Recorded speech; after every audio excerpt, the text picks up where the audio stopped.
Hello, everyone. It's very dark and gloomy here. And the reason is because we are having a huge storm over Europe, a cyclone, and it is bringing huge amounts of rain, which, for instance, we in Hungary badly needed. And of course, what would bring this? There is going to be a Pisces full moon eclipse on Neptune in Pisces. So, of course, there's tons of water and tons of emotions are also flying around. So let's take a look at the chart. But before we take a look at the chart, let me talk to you about the work of Bernard Brady, who was who was the first to really research eclipses, and also what the Chaldean Mesopotamian astronomer priest thought about them. And she has a very definitive work, The Eagle and the Lark, in which she gives us the interpretation of the Saras cycles of the present in our era. First of all, what is a Saras cycle? Well, or series. Series is a better word for because it's not really a cycle, although there are repeating events, but probably eclipses are the only astronomical phenomenon that is not uh, uh, going all the time until time immemorial. And the reason is because it has a beginning, a middle, and an end. And what the Chaldean priests realized way back in like 6,000 BC was, and this is after the cataclysm, which is important. So anything outside the normal or anything outside normalcy was considered to be a phenomenon that was threatening to the human beings, to the remaining of the humans who survived the cataclysm. So they were very keen on understanding eclipses. And what they realized very early on is that eclipses are repeating. The same eclipse with the same geometry is repeated every 18 years and a couple of days. And there is a beginning of an eclipse which starts either at the South Pole or the North Pole and travels through the sky towards the other pole, and then stops, actually dissipates and stops living, so to speak. And so it repeats itself every 18 years. There are about 72, 73 eclipses in a series. And the middle of the series is usually has the potential of being total. At the very beginning, at the end, the eclipses are just partial. And when you have a solar eclipse here, at any certain point in the year, you will have a lunar eclipse either before or after, 2 weeks before or after. And within a solar year, there are usually 2 eclipse seasons. So now we are getting to the autumn eclipse season with this particular eclipse, which is bringing us tons of water, which I'm very grateful because this has been a very dry summer in Hungary, and we badly needed the a refill of our reservoirs of water. So anyhow, let's take a look at the series. This is Sarah's series 8 South, or yes, 8 South. That's it, and it's going to be exact on September 18 at 3:43 a.m. So you will actually be able to watch it during the night if this is what you want. This takes a couple of hours. It's not a couple of minutes like a solar eclipse, but a couple of hours. And this is what's happening. I took this diagram from timeanddate.com, which is a wonderful site. It gives you the sunrise, sunset, eclipses, and all kinds of other phenomena. It's worth looking at it from time to time. And of course, the sun, the earth, and the moon are much bigger and smaller, whatever. So it's just a diagram. So this is what's happening. Every full moon, the sun and the moon are opposite each other. And in karmic astrology, the moon is your spiritual essence, your soul, and your sun is your ego development. So what's happening with the two luminaries whenever they are opposite each other, they are highlighting and illuminating each other. That's very important. So anyone born around the full moon knows him or herself, knows what's happening in her psyche, consciously knows it, but also knows about her ego development from a psychic perspective. And sometimes the earth gets into the middle, so to speak, and the earth is umbra or perumbra. The umbra is the darkest, the dark energy, and the perumbra is the gray one, is covering the moon. Actually, it is really the moon that is moving into the umbra and perumbra. So it's not the earth, because the moon is much faster moving, but still, this is what's happening.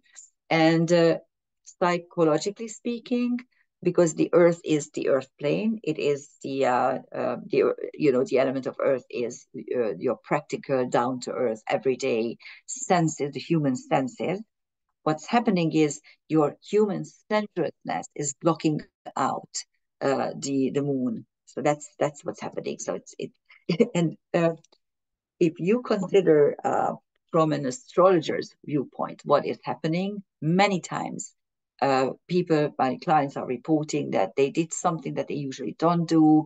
For instance, they had a one-night stand, or they rekindled something with an old love or an old friend, or they did something really, really foolish, like steal something or break into someone's home. And so all kinds of things, because the urges, the human senses that create urges in you are really prevalent. So that those are the ones that you are paying attention to, and not your senses, and not even your feelings, so to speak, because the earth blocks out everything. So that's it. And the Saros series 8 style is not a nice series. You have to understand this is a full moon, but the Saros series, always start with the new moon.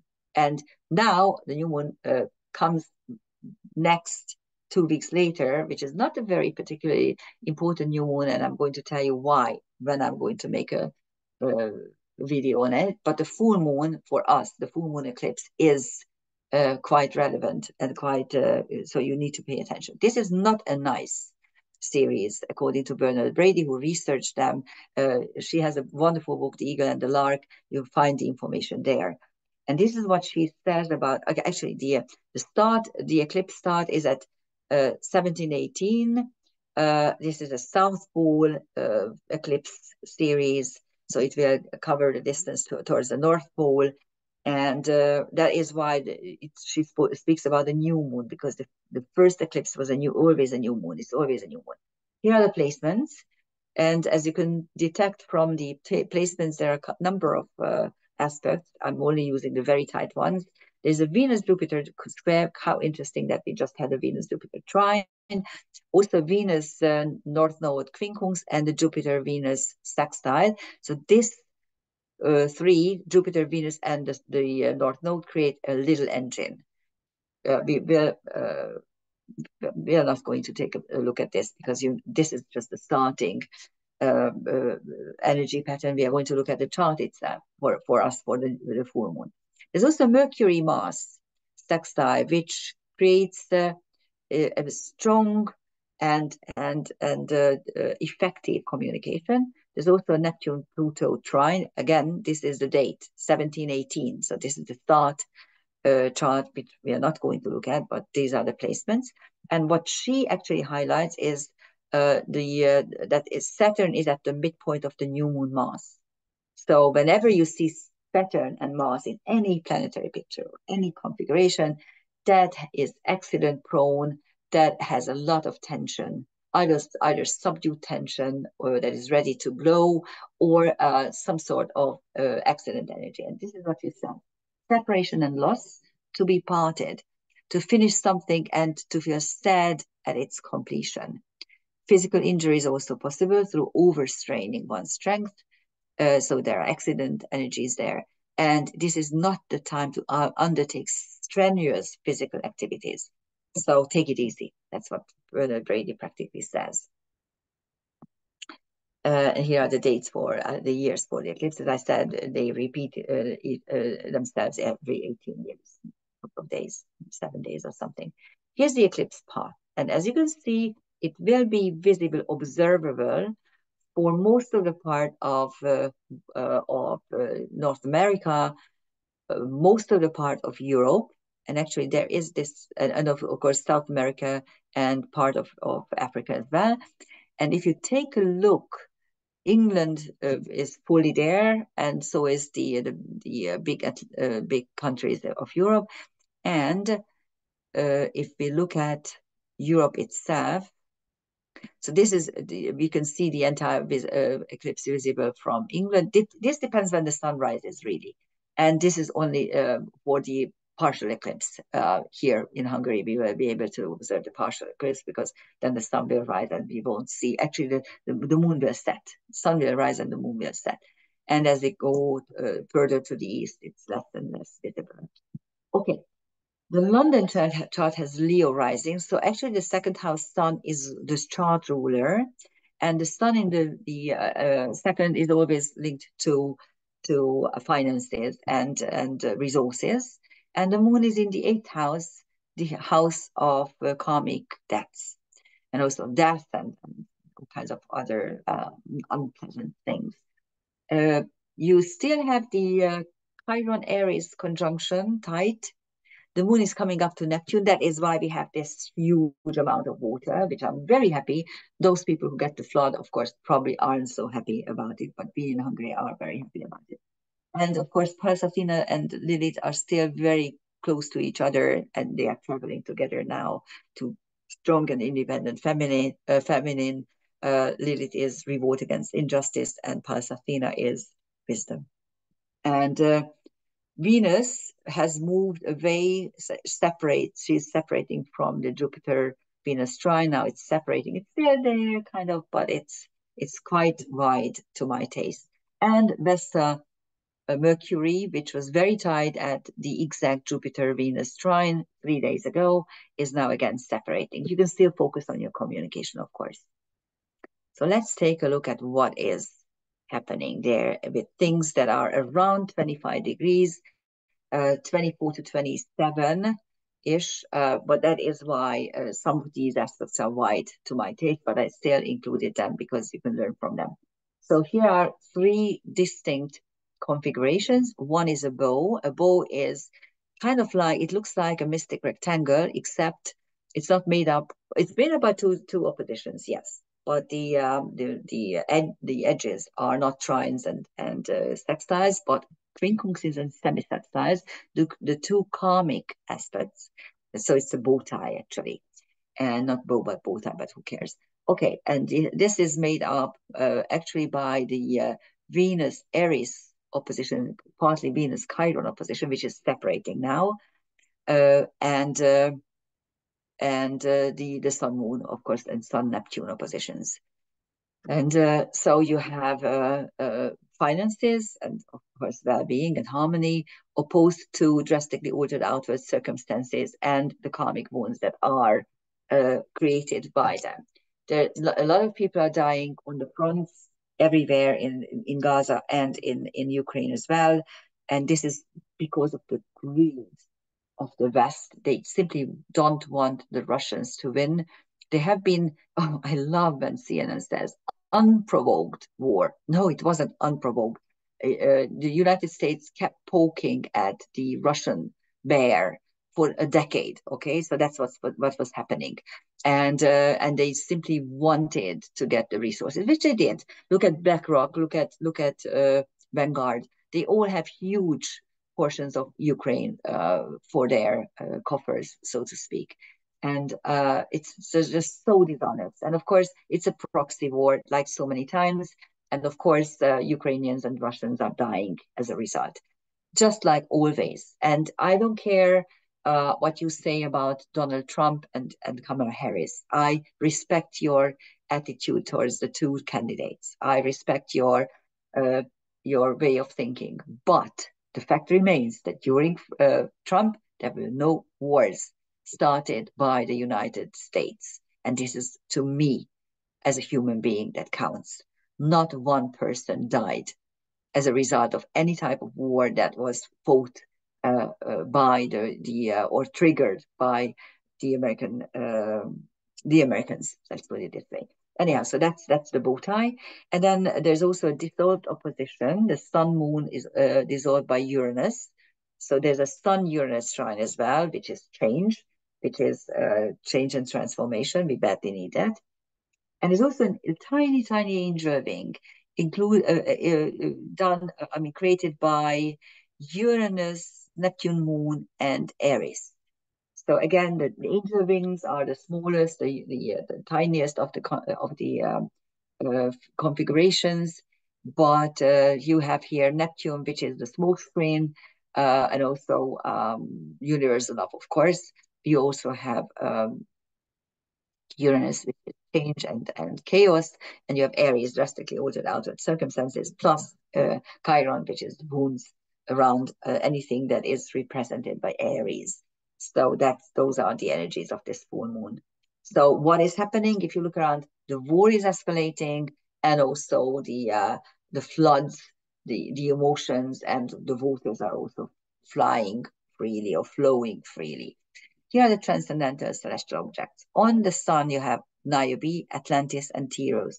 Teros is a centaur that is hunting bears, but doesn't kill them. He just takes them into his cave and tries to tame them. And Teros is about how you can tame your instinctual levels, how you can be a human being instead of an animal. That's what Teros is. Atlantis hints at the fact that you may that we are being warned that, okay, are we going to again blow up the whole thing instead of creating a paradise here on earth for everyone? Because that's what we could do.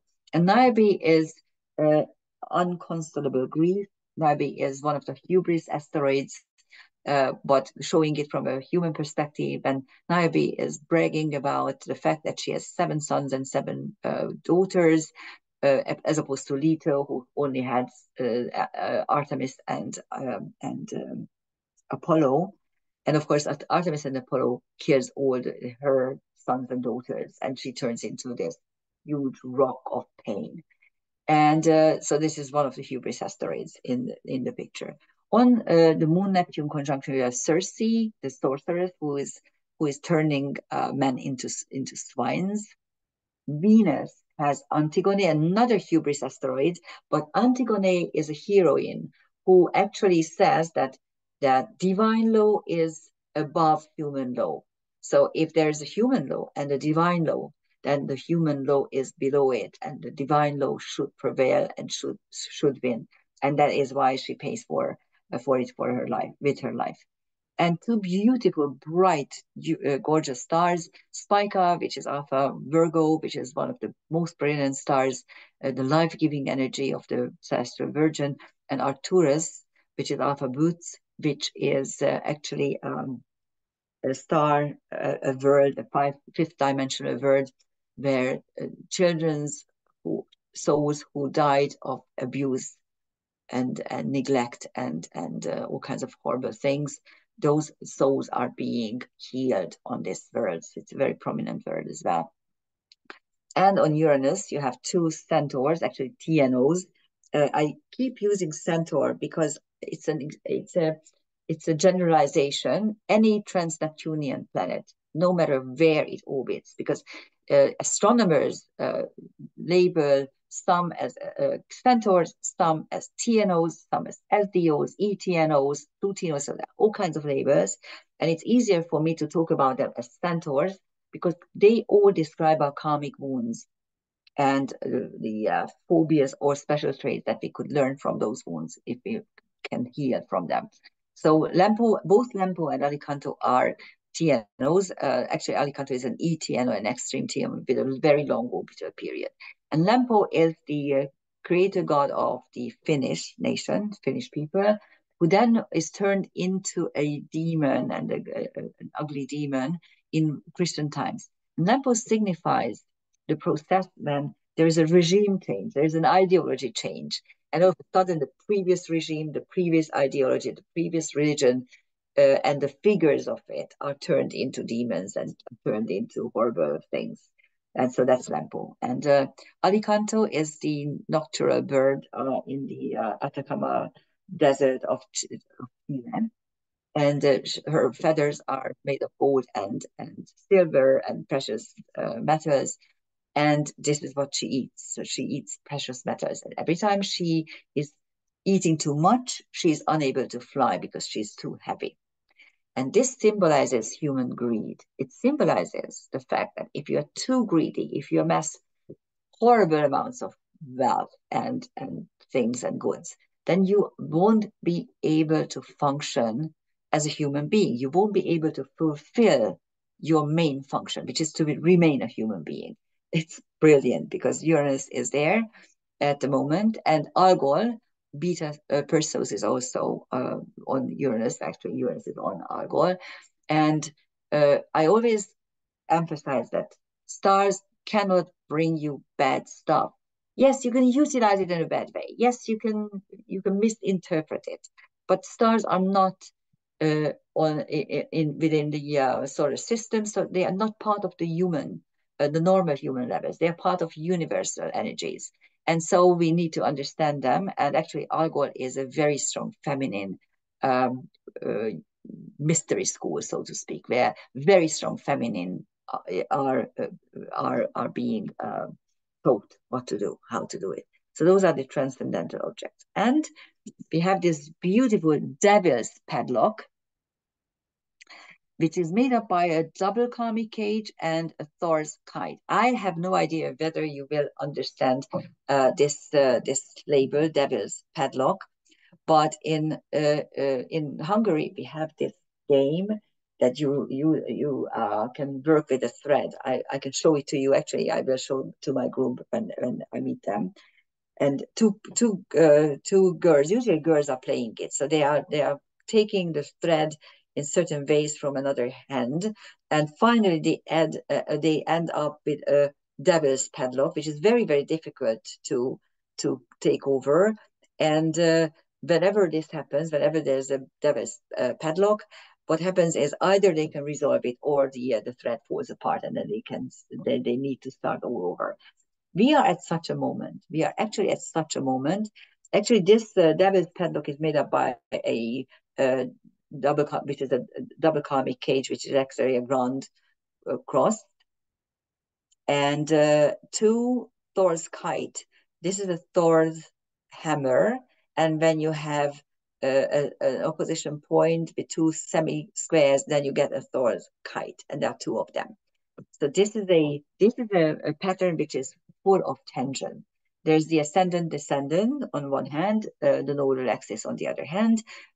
Black moon is also entering the picture, and actually the double karmic cage or the ground cross is the same as in 3 days earlier when you hopefully watched the Jupiter Venus trine video. This was already there, so this ground cross or double karmic cage was there. So actually nothing really changed in 3 days, except the space-time moment for the eclipse for London has the double kites as well. So actually there's a huge tension here. And with the devil's padlock, it signifies that you can either resolve it and then the show must go on and can go on, or you won't be able to because it's going to fall apart. And we are at such space-time moment. England just gave permission to Zelensky to utilize long-range weapons. This is definitely an escalation of the war. I would be worried if I were an English person. Your government is horrible. Your government is not doing anything except what the globalists tell them to do. They are shutting down personal freedom. They are turning the whole state into this horrible Orwellian world where rapists and murderers are let go from prisons, and little old 80-year-old grandmas who posted something on Facebook are actually incarcerated. That's the world that your government is now building. And at the same time, it is giving tons of weapons and money without actually looking. I just heard that your prime minister said that he's not going to have the NHS unless some changes are going to make. But he sends unlimited amounts of money and weapon to Ukraine. Isn't that brilliant? This is what he should do. Really, we should deal with his own people. He should deal with his own subjects and not someone else. And here are the transcendental celestial objects. If you take a look at the Grand Cross, they are practically the same, but we are going to look at it. First of all, the only ascendant is Epimetheus. Who is Epimetheus? The brother of Prometheus, who knows after. Prometheus knows before, so that he knows what's going to happen in 2-3 steps. And the brother, Prometheus, has the ability to understand what happened. So actually, it means that we need to reflect. It's the ability to reflect upon what has happened. On the descendant, you have Giza and Hermes. Giza is linked to Egyptian knowledge, and Hermes is linked to Hermetic knowledge. So you should know what's happening. On Mars, there's Lachesis, the middle of the fates, and Mirzam, or Murzim, Beta Canis Major, who is actually the first heralding something important. It is 5 degrees away from Sirius, so it heralded Sirius, the heliacal rising of Sirius, and after that the inundation of the river Nile. So it was a heralding star. On the south node, you have Horemheb and Memnosune. Memnosune is the muse of remembrance, and Horemheb is an interesting figure because he used to be a slave who was elevated into a general by Akhenaten, and then after his son's Tutankhamun's death, he becomes the pharaoh. So actually, it's the huge elevation of the social ladder or whatever, because of your abilities, your own capacities, not where you were born. It doesn't count where you were born, on how you were born, or what environment you were born into. It depends on your own skills and own endeavors. That's what Horemheb symbolizes. And on the black moon, you can see it's about 2 degrees away, 2.5 degrees away from the south node. That's why I separated them. We have Prudencia, prudence, one of the cardinal virtues, and diadem, Alpha Coma Berenice, which is a star where our quietly done sacrifices are being gathered. It's a very prominent place. And on Ceres, you have Electra. I spoke about Electra many times. So she's the young princess who gets her brother to kill their mother because she doesn't want to do it. Tyr, which is the war god. Isis, which is Osiris's wife, and she's able to create things that are torn apart. And Quaoar, which is a centaur, but actually it's a TNO. It's one of my favorite TNOs because it denotes creation out of nothing when you only have your physical body and your voice. So these are the energy pattern. This is the energy pattern of the full moon eclipse, and you should expect more rain because it's on Neptune. And at the same time, there are some hubris asteroids denoting the fact that we are getting into stuff which we shouldn't. And there are some muse energies as well, which is the channeling energy, and the fact that we could download the necessary information, the necessary knowledge from above if we just made the effort. Thank you for listening. Bye-bye.